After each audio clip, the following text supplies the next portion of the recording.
8 күн. Ойды тазарту, өмірді жеңілдету бүгінгі күн ойыңды реттейтін күн. Себебі адамның өмірін өзгерту үшін алдымен оның ойы өзгеруі керек. Ой әрекеттің бастауы, ал әрекет нәтиженің негізі.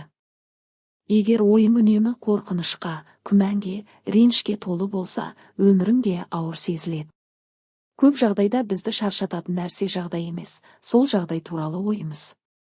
Бір сөз, бір пікір, бір сәт адамды күні бойы мазасыз қылып қояды. Бүгін осы артық ойлардан арылуды үйренеміз. Алдымен өз ойыңды бақыла. Бүгін өз-өзіңмен ішкі диалогқа назар аудар. Сен өзіңе қалай сөйлейсің? Үнемі сынайсың ба, әлде қолдайсың ба? Менен ештеңе шықпайды, мен кеш қалдым деген ойлар келе ме? Егер келсе, оларды тоқтат. Себебі бұл ойлар шындық емес, бұл тек әдет.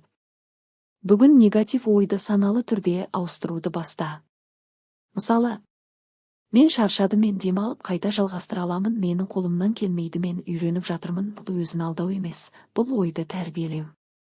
Исламда да ойдың тазалығы маңызды. Жақсы ой сауап, жаман ой жүректі ауырлатады.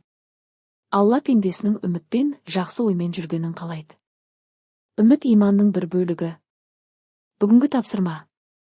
Күні бойы өз ойыңды бақыла, бір негатив ойды байқасаң, оны бірден жақсы оймен алмастыр. Кешке 3 шүкіршілік жаз, шүкіршілік ойды тазартады.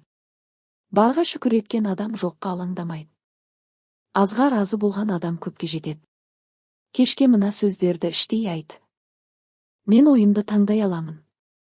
Мен тыныштықты таңдаймын. Мен бүгін жеңілдедім. Ойың жеңілдесе, жүрегің тынышталады.